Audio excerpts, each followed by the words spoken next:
अब यहां से श्री जी की गर्भ लीला का आरंभ होता है। और जैसा अभी हमने कहा कि श्री वृंदावन दास जी महाराज, चाचा श्री वृंदावन दास जी महान रसिक हुए ब्रज के। उन्होंने श्री जी की इन 10 महीने की गर्भ अवस्था का वर्णन किया है। एक एक शब्द सुनिएगा और गाइएगा, ब्रजभाषा के शब्द हैं। और आपने बरसाने की कभी पूरी समाज सुनी हो? अभी तो इतनी भीड़ हो गई है कि आदमी केवल धक्के ही खाता रह जाता है, दर्शन हो जाए तो बड़ी बात। हम लोग गुरु कृपा से पूज्य बरसाने वाले महाराज जी के अनुगत्य में जो बरसाने की समाज है, पूरे वर्षों की, पूरे वर्ष की कौन दिन कौन पद गवता है, किस पद की क्या भावना है, तो आपके चरण कमल में उसका यंकिंचित आस्वादन किया। अभी तो केवल आदमी भीड़ में धक्का खा के दर्शन हो जाता है, वो तो बड़ी अच्छी बात है। लेकिन वहां पर जो पद गवते हैं समाज के द्वारा, वो पद की क्या महिमा है, वो किनके पद हैं। तो आपने कभी दर्शन यदि किया हो तो 4 बजे मानिए श्री जी का अभिषेक होता है बरसाने में, 4 साढ़े 4 बजे अभिषेक होता है।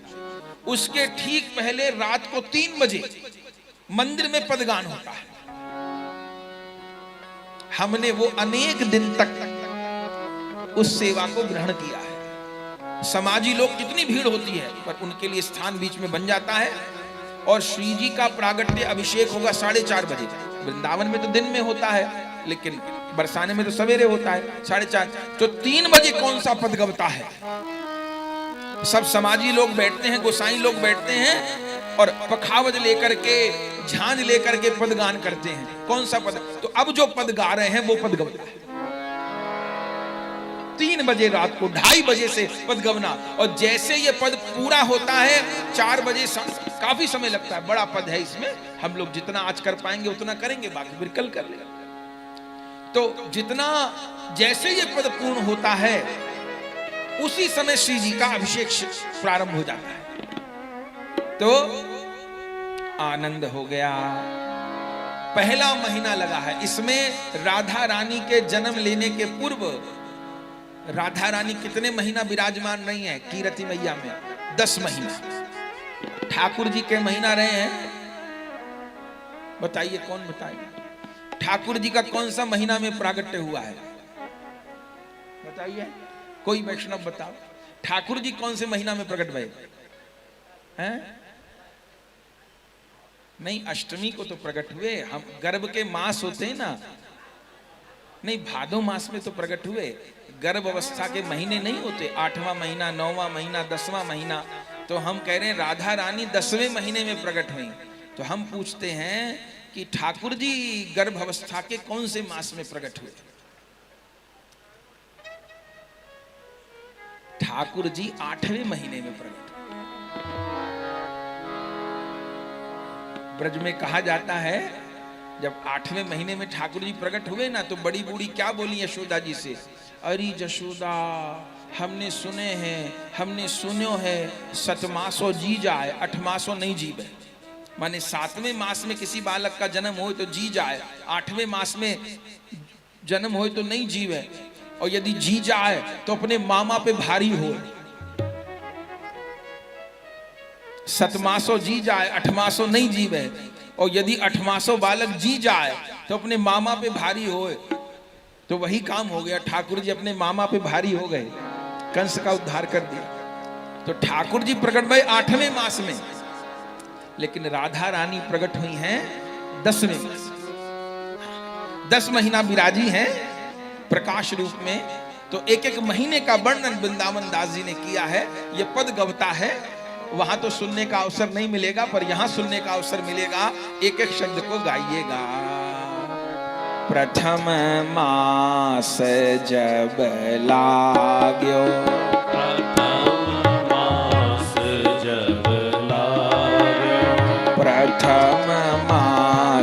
जब लाग्यो, प्रथम मास जब लाग्यो, हिय अनुराग्यो, हिय अनुराग्यो, भाग बढ़ जाग्यो, भाग बढ़ जाग्यो, अमंगल भाग्यो अमंगल भाग्यो अहो उग्यो है बीरवा प्रेम अहो उग्यो है बीरवा प्रेम उदित रानी भई उदित रानी भई उदित रानी भई उदित रानी भई द्वितीय मास जब आयो द्वितीय मास जब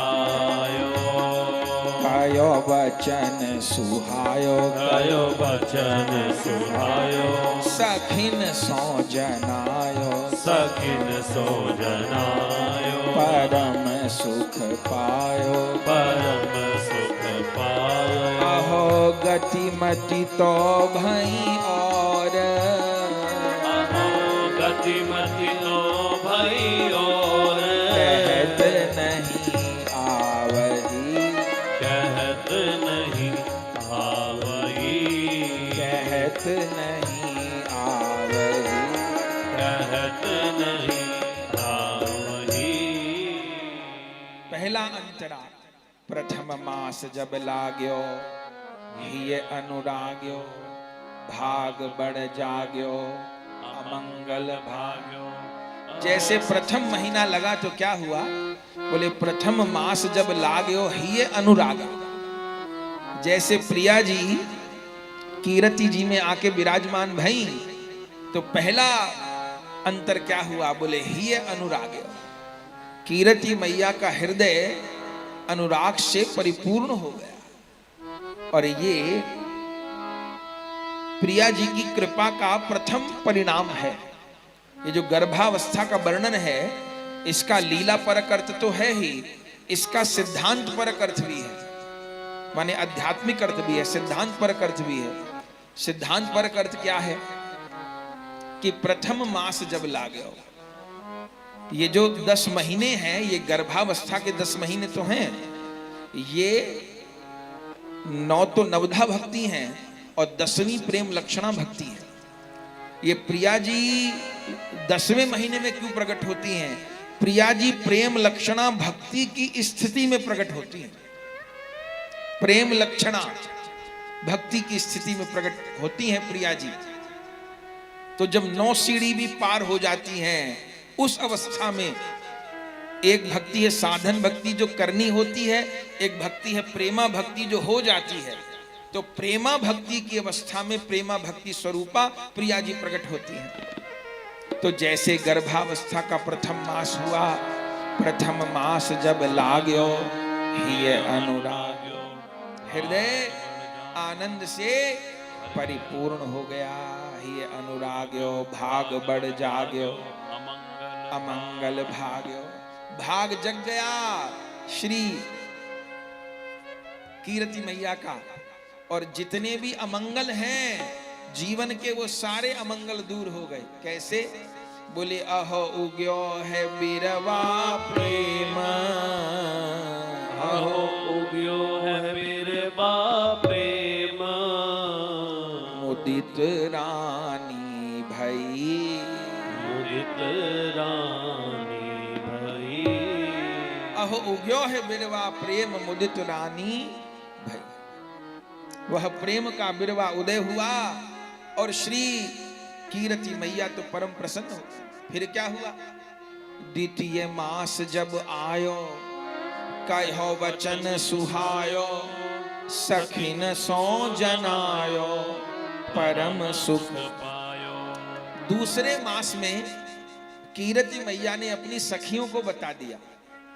क्या बता दिया? कि मैं अंतर्वतनी हो गई हूं। सखिन सो जनायो, और बोले गति मति तो भई और कहत नहीं आवही। अभी हमने कहा कि इस पद का लीला परक अर्थ भी है और इस पद का सिद्धांत परक अर्थ भी है। सिद्धांत परक अर्थ क्या है? बोले दूसरे महीने में साधक ने सखी को बता दिया कि अब मेरे हृदय में प्रेम का अंकुर फूट गया है। बोले सखी कौन है? एक साधक की सखी कौन है? जिससे वो अपने भजन की बात कहे या जो समझे, बोले गुरुदेव ही उस साधक की सखी है, वो प्राण सखी हैं गुरुदेव ही।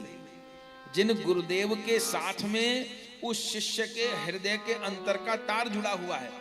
अच्छा, कोई ये कहे कि हम तो हर बात गुरुदेव को नहीं कह पाते, हमारा मिलना ही कम होता है, या हम बोल नहीं पाते, हमको अवसर नहीं मिलता, तो ऐसी बात नहीं है।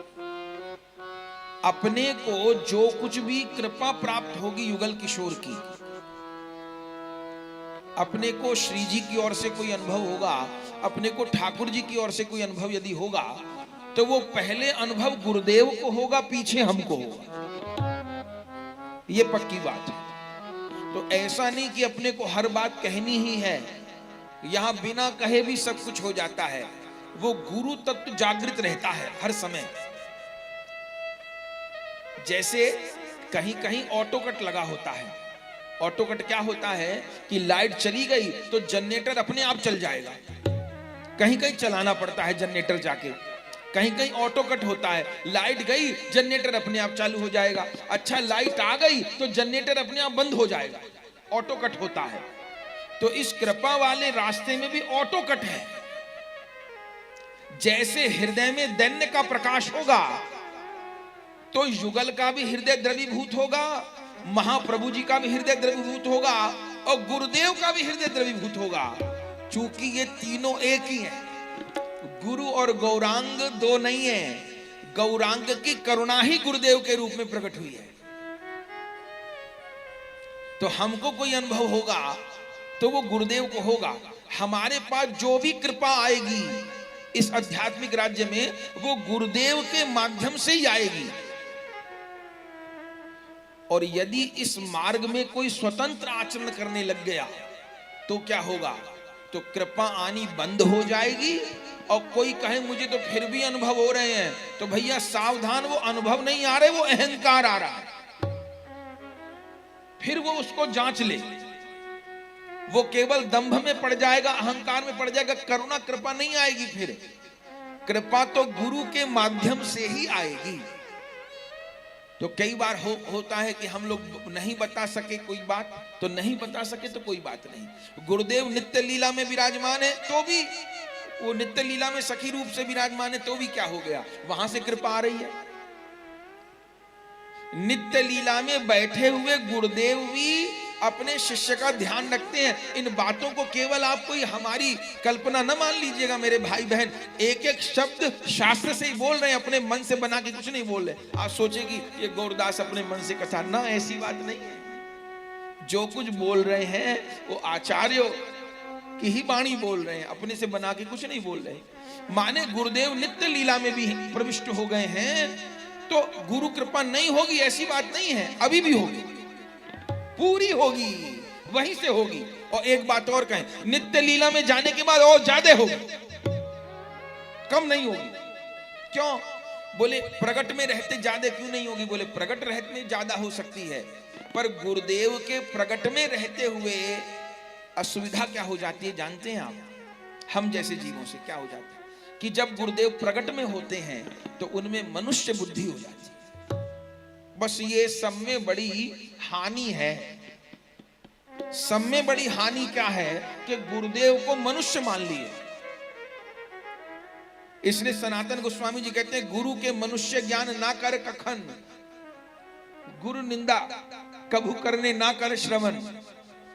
सनातन गोस्वामी जी बोलते हैं, सनातन दास।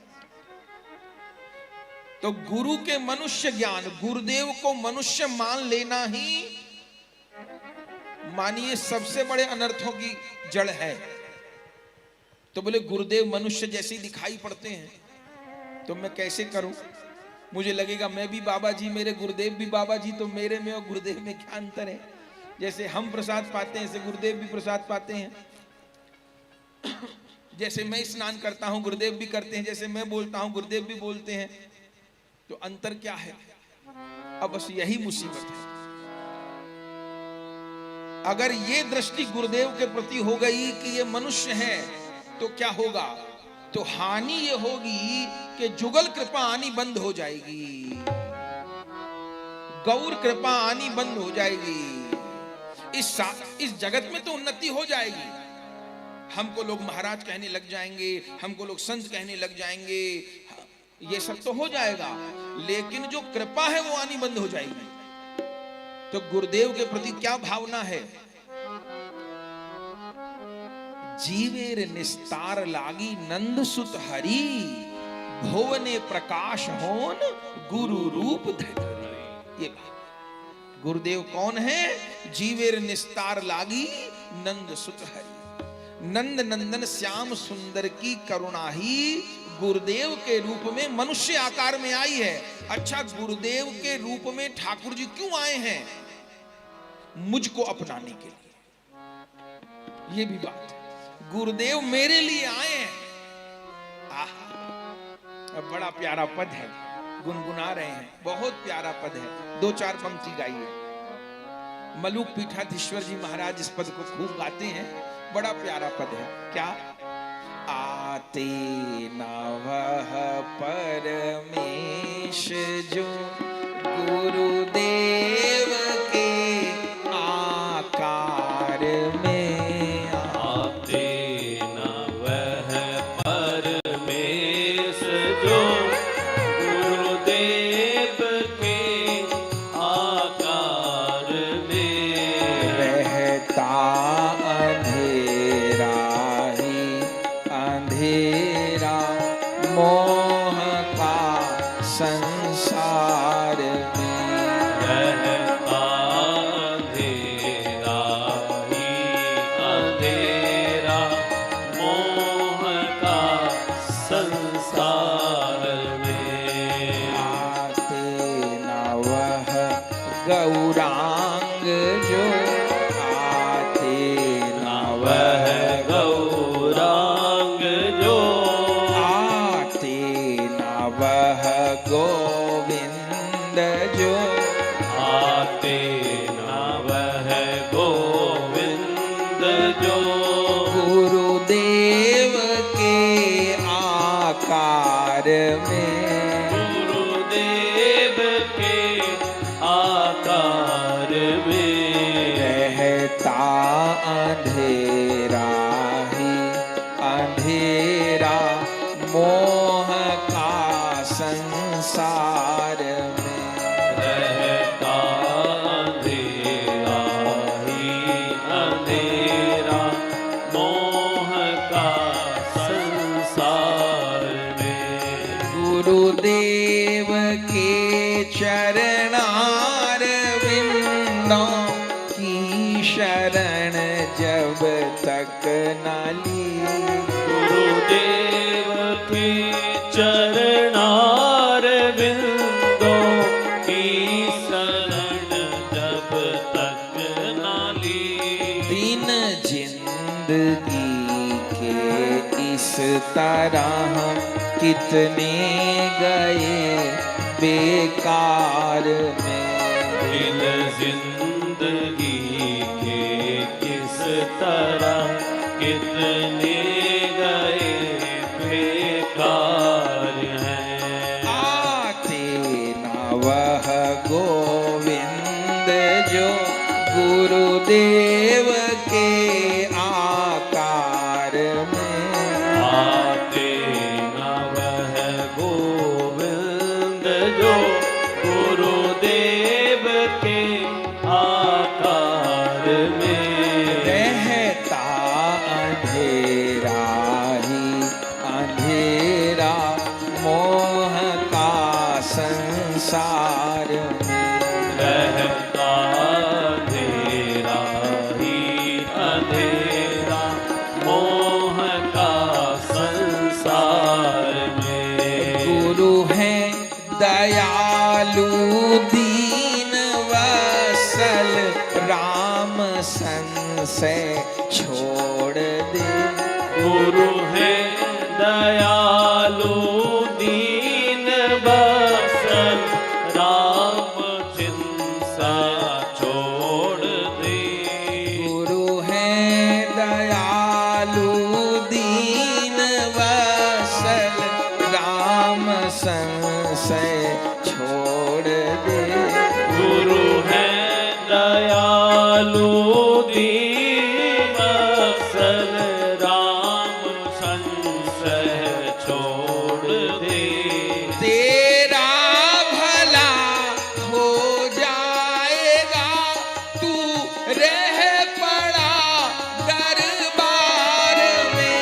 तेरा भला हो जाएगा, तू रह पड़ा दरबार में। तेरा भला हो जाएगा, तू रह पड़ा दरबार में। तेरा भला हो जाएगा, तू रह पड़ा दरबार में। आते न बह गोविंद जो गुरुदेव के आकार में। आते नव गोविंद जो गुरुदेव के आकार में। रहता अंधेरा ही अंधेरा मोह का संसार में। रहता अंधेरा ही अंधेरा मोह का संसार में। तो सबसे बड़ी जो सावधानी है इस भजन मार्ग में, वो है एक तो वैष्णव अपराध भूले से न हो जाए। भक्त अपराध वैष्णव अपराध भूले से न हो जाए। वैष्णव निंदा न होवे, भक्त निंदा न होवे, और गुरु में मनुष्य बुद्धि न हो। और गुरु में मनुष्य बुद्धि हो जाएगी तो हानि क्या होगी कि अपने को लक्ष्य की प्राप्ति नहीं हो, और इससे बड़ी तो हानि कुछ हो नहीं सकती। तो फिर गुरुदेव कौन है? तो जीवेर निस्तार लागी नंद सुत हरि, भुवने प्रकाश होन गुरु। महिमाए गुरु कृष्ण एक करी जान, गुरु वाक्य हृदय सब सत्य करी मान। गुरु मुख वाक्य जहार विश्वास, अवश्य तहार है ब्रज भूमि वास। तो श्री कृष्ण की करुणा, श्री राधिका की करुणा ही गुरुदेव के रूप में प्रकट हुई है। तो गुरुदेव मनुष्य रूप में दिखाई दे रहे हैं, पर वो मनुष्य है नहीं। तो वो कौन है? बोले एक तो रूप जो उनका दिखाई पड़ता है, वो जो उनका रूप है वो गौर भक्त वाला रूप है। वो भी उनका स्वरूप दर्शनीय है, चिंतनीय है, प्रणम्य है गुरुदेव का, उस रूप का भी ध्यान करना है। लेकिन एक रूप गुरुदेव का भीतर का है, जहां वे मंजरी स्वरूप से निरंतर प्रिया जी की सेवा में विराजमान है। तो गुरुदेव को मनुष्य बुद्धि से मान लिए तो गड़बड़ हो जाए, लक्ष्य की प्राप्ति नहीं होगी। इतना इतना वर्णन गुरु गीता में लिखा है। बोले गुरुदेव स्नान कर रहे हैं मानिए, और गुरुदेव के स्नान के जल का छींटा अपने ऊपर आके पड़ जाए तो इस पृथ्वी के जितने तीर्थ हैं उन सबका स्नान हो गया ये माना जाए। गुरुदेव स्नान कर रहे हैं और उनके स्नान का छींटा अगर पड़ जाए स्नान करते में तो मेरे सब तीर्थ का स्नान हो गया, ये माना जाए। ऐसी संत महिमा है, ऐसी गुरु महिमा है। तो जब दूसरा महीना आया तो किसको बताया? लीला परक अर्थ ये है कि कीरति जी ने अपनी सखी को बताया, पर सिद्धांत परक साधक परक अर्थ क्या है कि गुरु सखी को बताया। द्वितीय मास जब आयो सखिन सो जनायो परम सुख पायो। अच्छा दूसरा महीना आ गया, माने भगवत प्रेम वाले मार्ग पर दूसरी अवस्था आ गई, दूसरा स्टेप आ गया। पता कैसे चला? बोले गति मति तो भई और हम भक्ति के दूसरे स्तर पर पहुंच गए। इसका लक्षण क्या है? बोले दो चीज बदल जाएंगी। क्या बदल जाएगी? गति मति तो भई और गति मति तो भई और कहत नहीं आवही, कहत नहीं आवही। गति मति तो भई और दूसरी पहली अवस्था में हृदय में प्रेम जागृत हुआ, अमंगल दूर हो गए, अहो उग्यो है बिरवा प्रेम, प्रेम का अंकुर पैदा हो गया। और दूसरी अवस्था में गति और मति। अब हम सोच ले कि हमारी मति और गति कैसी है, और आप श्रोतागण विचार करिए कि आपकी गति और मति कैसी है। कीरति मैया की दूसरे महीने में गति मति तो भई और कैसी हो गई? बोले पहले तो मति में कोई और विचार आ जाता था, संसार को लेके, शरीर को लेके कोई और विचार आ जाता था, पर जब प्रिया जी आई हैं तो गति मति तो भई और। अब राधिका को छोड़ करके मति में कोई विचार ही नहीं रह गया। अब प्रिया जी को छोड़ के, प्रियतम को छोड़ के मति में कोई संकल्प नहीं रह गया, मति में कोई विचार नहीं रह गया, पहली बात। और गति मति तो भई और गति, बोले अब जीवन में कुछ और प्राप्त करने की अभिलाषा नहीं रह गई। अब मुझे ये और प्राप्त करना है, मुझे वो और प्राप्त करना है, ये अभिलाषा खत्म हो गई। अब केवल एक अभिलाषा बाकी रह गई कि मुझको इसी जन्म में, इसी शरीर के रहते राधा श्याम सुंदर की सेवा प्राप्त करके, ये केवल अभिलाषा बाकी रह गई। तो क्या हुआ? तो गति भी बदल गई और मति, गति मति तो भई और कहत नहीं आवही। 2 महीना हो गए, फिर तृतीय मास गोपरानी, तृतीय मास गोपरानी, परम सुख पानी, परम सुख पानी, कहत मृदु पानी, कहत मृदु पानी, लली उर आनी, लली उलहानी, अहो लक्षण देख अभूत, अहो लक्षण देख अभूत, परम हर्षित भई, परम हर्षित भई, परम हर्षित भई, परम हर्षित भई। कीरति मैया को तीसरा महीना आया, बोले तृतीय मास गोपरानी, परम सुख सानी, कहत मृदु बानी और लली उर आनी। जब प्रिया जी की प्राप्ति में तीसरी अवस्था आएगी, रूप गोस्वामी जी कहे हैं ना, श्रद्धा साधु संग भजन क्रिया अनर्थ वृत्ति निष्ठा रुचि आसक्ति भाव प्रेम, जो कहे हैं उसी स्तर को मान के चल रहे हैं। तो जब तीसरी अवस्था आएगी, तो तीसरी अवस्था में क्या होगा? तृतीय मास गोपरानी, परम सुख सानी और कहत मृदुबानी, लली उर आनी। तीसरी अवस्था में उस प्रेम का प्रभाव वाणी पे आ जाएगा। बोले वाणी पर प्रेम का प्रभाव आएगा, ये कैसे पता चलेगा? बोले वाणी अत्यंत रस से युक्त हो जाएगी और वाणी एक क्षण के लिए नाम का त्याग नहीं करेगी। अहिर्निश अखंड नाम जब ऐसी स्थिति में प्रारंभ हो जाएगा, सोते सोते भी नाम जब चलेगा, हाँ सोते सोते भी नाम होगा, तो समझे कि तीसरी अवस्था भजन में आ गई है। तृतीय मास गोपरानी, परम सुख सानी, कहत मृदुबानी।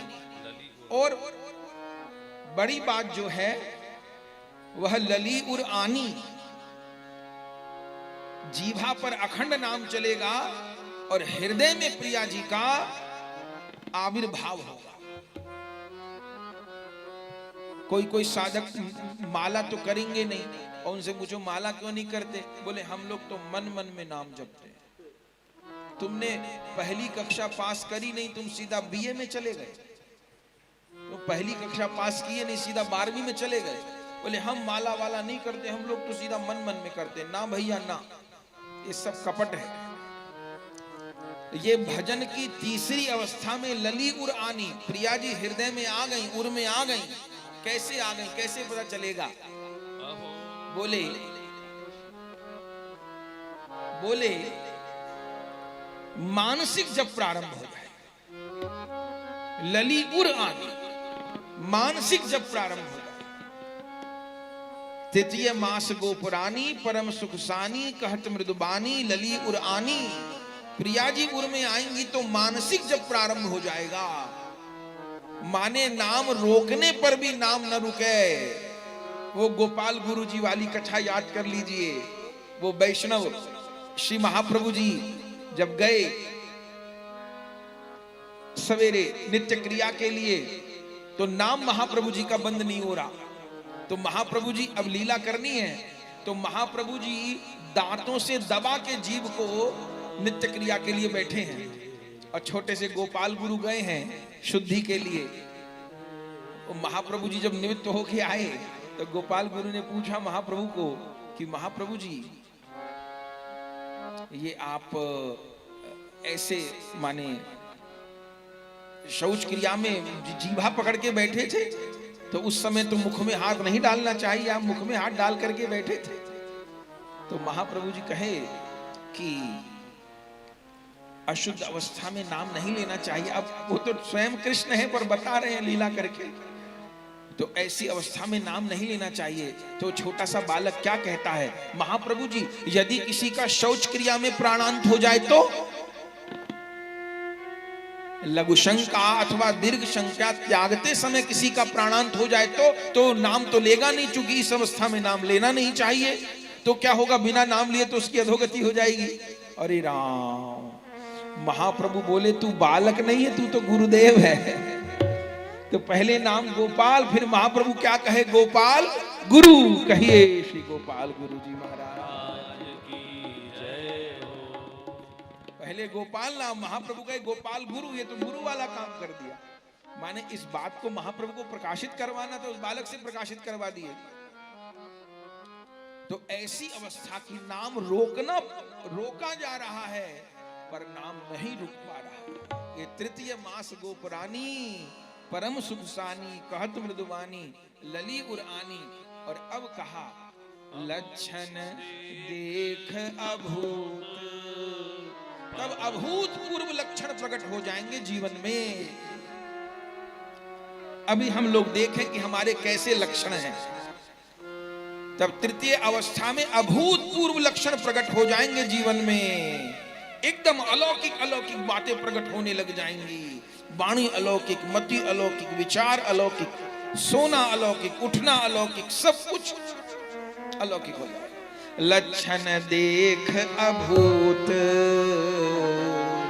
लक्षण देख अभूत, परम हर्षित भई, परम हर्षित भई।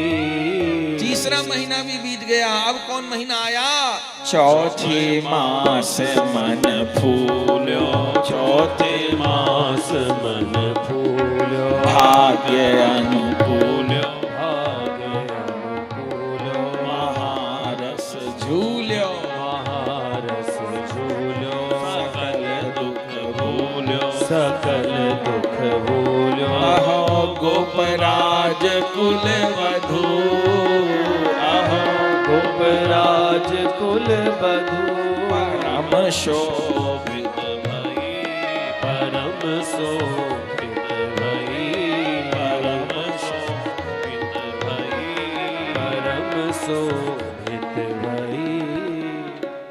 चौथा महीना जब कीरति मैया को आया है, तो लीला परक अर्थ तो यही है, चौथे मास मन फूल्यो और भाग्य अनुकूल्यो, महारस झूल्यो, सकल दुख भूल्यो। और अहो गोप राजकुल वधु परम हर्षित भई। पर तात्विक अर्थ क्या है, साधना परक अर्थ क्या है, चौथे मास मन फूल्यो।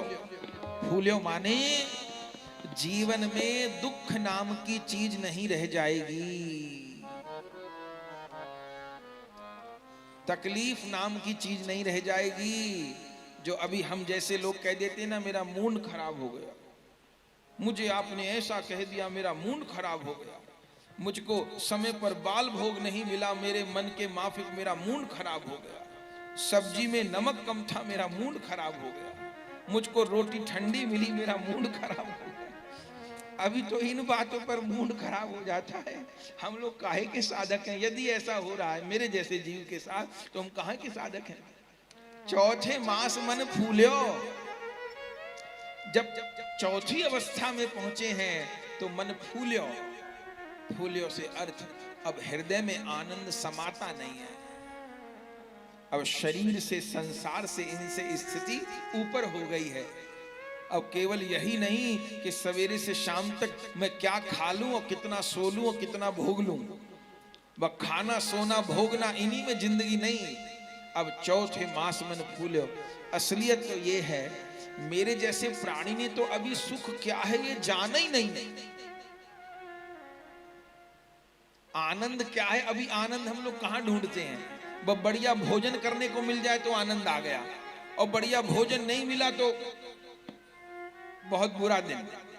यदि नींद भर के सोने को मिल गया तो बहुत अच्छा, और यदि सोने को पूरा नहीं मिला तो बेकार दिन। अभी हम लोगों का अच्छा बुरा ये है। पर जब चौथी अवस्था आती है तो चौथे मास मन फूल्यो, फिर इन बातों का मूल्य नहीं रह जाता। ये प्रसाद केवल, हाँ प्रसाद को प्रणाम तो है, लेकिन प्रसाद केवल उदर पूर्ति के लिए है, प्रसाद स्वाद लेने के लिए नहीं।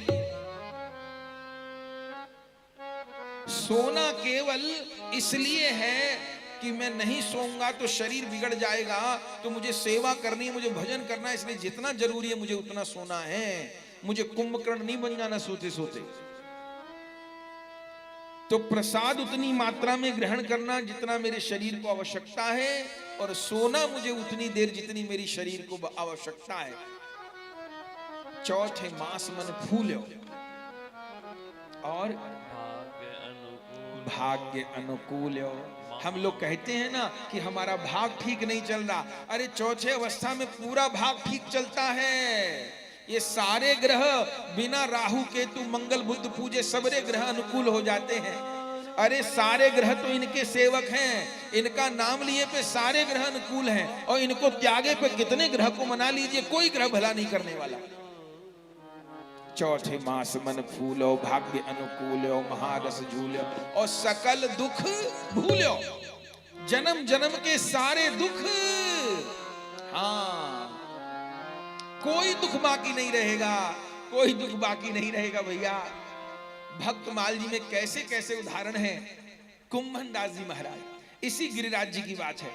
बड़ी परिक्रमा को जाइए ना गिरिराज जी में, बड़ी परिक्रमा को, तो जमनाव तो गांव पड़ता है, जमनाव तो जमनाव तो गांव में अभी भी कुंभन दास जी की समाधि है, स्थान है कुंभन दास जी, सूरदास जी के बड़े गुरु भाई। क्या कहें, उन कुंभन दास जी के 7 बेटे थे, ठीक, और 7 बहू थी।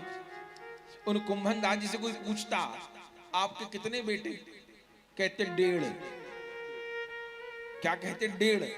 तो लोग चौंकते, ना 1 ना 2 ना 3, 1.5 क्या होता है? 1.5 तो बेटा किसी के नहीं होता। तो लोग उनसे पूछते थे 1.5 बेटा कैसे होता है? आपके तो सुना 7 बेटे हैं। तो कुंभन दास जी क्या कहते, देखो कहने को तो 7 हैं, पर 5 तो बिल्कुल बहिर्मुख हैं, तो उनको तो मैं औलाद मानता ही नहीं। अच्छा, एक बेटा है छोटा चतुर्बुद्ध दास, वो पूरा बेटा है, और एक बेटा है छठा बेटा कृष्णदास, वो आधा बेटा है। बोले आधा बेटा क्या है? बोले वो सेवा तो करता है पर सत्संग और सुमिरन नहीं करता। भक्ति मार्ग में 3 वस्तु हैं, सेवा, सुमिरन और सत्संग, तीनों करनी होंगी। सेवा भी करनी होगी, सत्संग भी करना होगा, सुमिरन भी करना होगा। बोले सेवा तो करते हैं पर सत्संग में रुचि नहीं है। भैया हम कथा सुनने लग जाएंगे तो सेवा कौन देखेगा? सेवा बहुत बड़ी चीज है, लेकिन सेवा करते हुए भी कान कथा में लगे रहे। सेवा करते हुए भी कान कथा में लगे रहे, या सत्संग के प्रति अरुचि न हो। तो 3 वस्तु हैं, सेवा, सत्संग और सुमिरन। तो तो जो मेरा छठा बेटा है वो सेवा तो करता है, माने श्रीनाथ जी की गैया चराता है, लेकिन सत्संग और सुमिरन नहीं करता, इसलिए आधा बेटा है। और मेरा जो चतुर्भुज बेटा है छोटा, वो सत्संग भी करता है, सुमिरन भी करता है, सेवा भी करता है, इसलिए वो पूरा बेटा 1.5 बेटा है, ऐसा बोलते थे। एक बार वो जो कृष्णदास नाम के बेटे थे जो कि गैया चराते थे, श्रीनाथ जी की गैया चराने गए, सिंह ने हमला कर दिया और गैया बचाते बचाते हुए कृष्णदास जी शरीर पूरा हो गया उनका बेटे का। क्या कहना महाराज, सकल दुख भूलो, इसका अर्थ कर रहे हैं। कुंभन दास जी श्रीनाथ जी के मंदिर में कीर्तन कर रहे थे और उसी समय किसी ने जाकर के कहा, कुंभन दास जी कीर्तन कर, कुंभन दास जी क्या हुआ? बोले आपका वो बेटा कृष्णदास, उसको सिंह ने मार डाला, वो बेटा आपका मर गया, चला गया। और जैसे सुने कुंभन दास जी महाराज, उसी समय कीर्तन करते करते मंदिर में मूर्छित होकर गिर पड़े। हम जैसे लोग भी बैठे होंगे, क्या बोले कुंभन दास जी को मूर्छित देख के, देखो तो सही, ऐसे बड़े संत बनते थे, बड़े भक्त बनते थे, पर पुत्र मोह तो कितना प्रबल होता है। जो सुना कि बेटे का शरीर पूरा हो गया तो मूर्छित होकर गिर पड़े, ऐसा कोई कोई कहने लगे। तभी गोसाई विठलनाथ जी सेवा कर रहे थे, उनको आवाज आई, उन्होंने पूछा क्या हुआ? बोले कुंभन दास के पुत्र का देहांत हो गया, इसलिए कुंभन दास मूर्छित हो गए।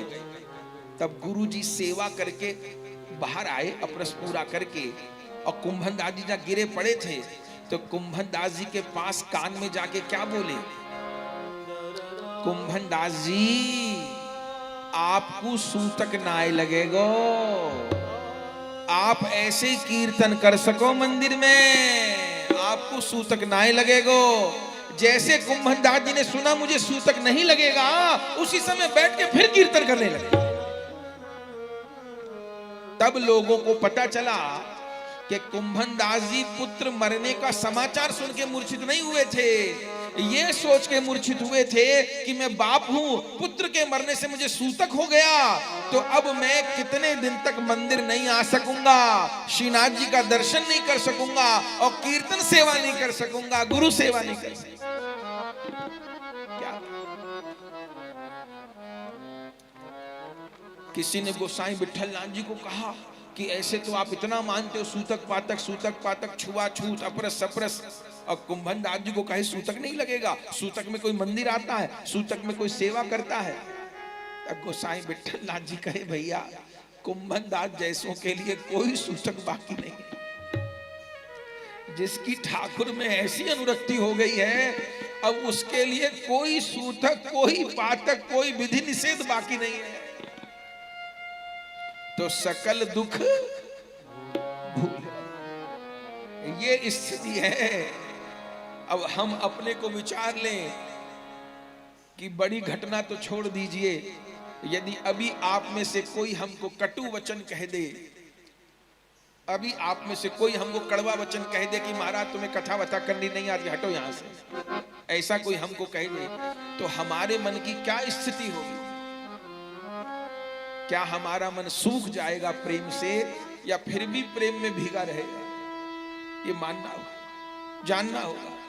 अभी तो हम कोई कटु वचन सुन करके हमारा मन क्षुब्ध हो जाता है, ये चौथे प्रेम की अवस्था में कुछ भी हो जाए, अरे अपने शरीर की हानि होने लगे तो भी मन क्षुब्ध नहीं होता, तो भी मन जुगल के प्रेम में विभोर रहता है। आहा, चौथे मास मन फूल्यो, भाग्य अनुकूल्यो, महारस झूल्यो, सकल दुख भूल्यो। और फिर शोभा कैसी हो गई? बोले अहो गोपराज कुल वधू, अहो गोपराज कुल वधू, परम शोभित भई, परम शोभित भई। श्री कीरति मैया की शोभा बड़ी सुंदर बन गई।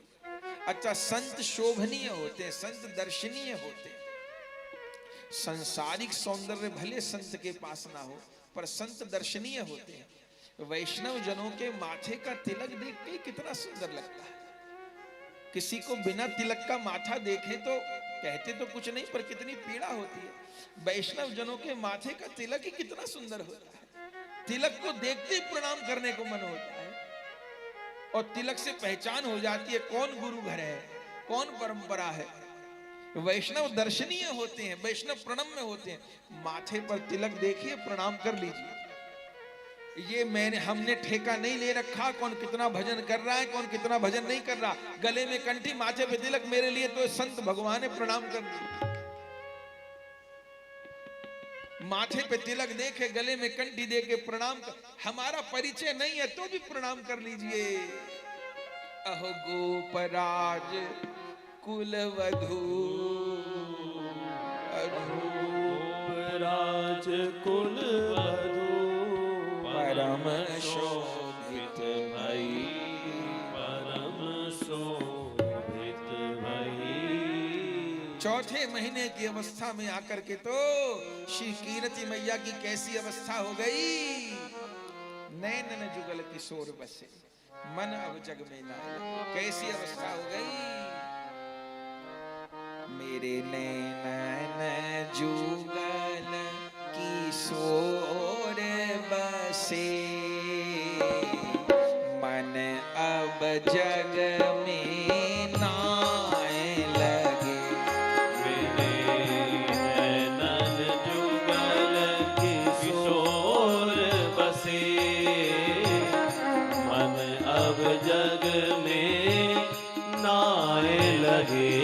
मेरे नैनन जुगल किशोर बसे, मन अब जग में नाए लगे।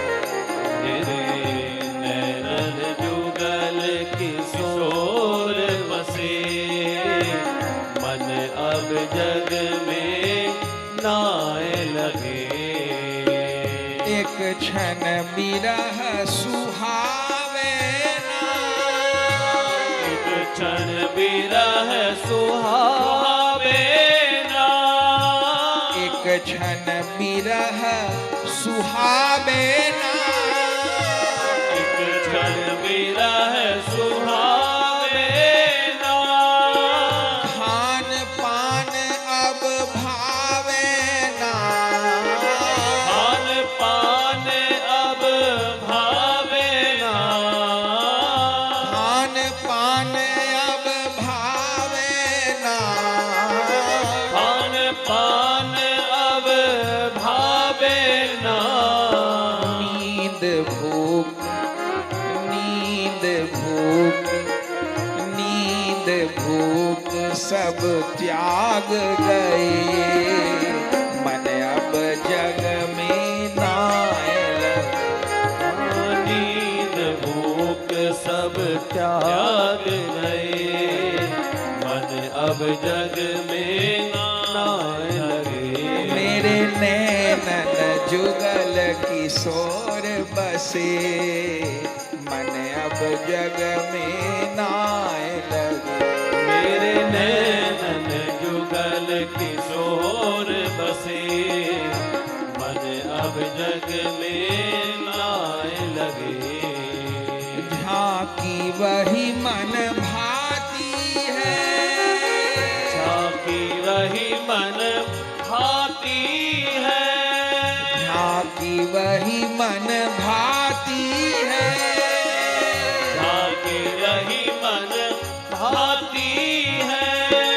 कुंज की छटा सुहाती है, पुण्य की छटा सुहाती है, कुंज की छटा सुहाती है। पुण्य की छटा सुहाती है। चित चरण सो रहत बंधे, मन अब जग में नाए लगे। चित चरण सो रहत बंधे, मन अब जग में नाए लगे। मेरे नैनन जुगल किशोर बसे, मन अब जग में नाए लगे।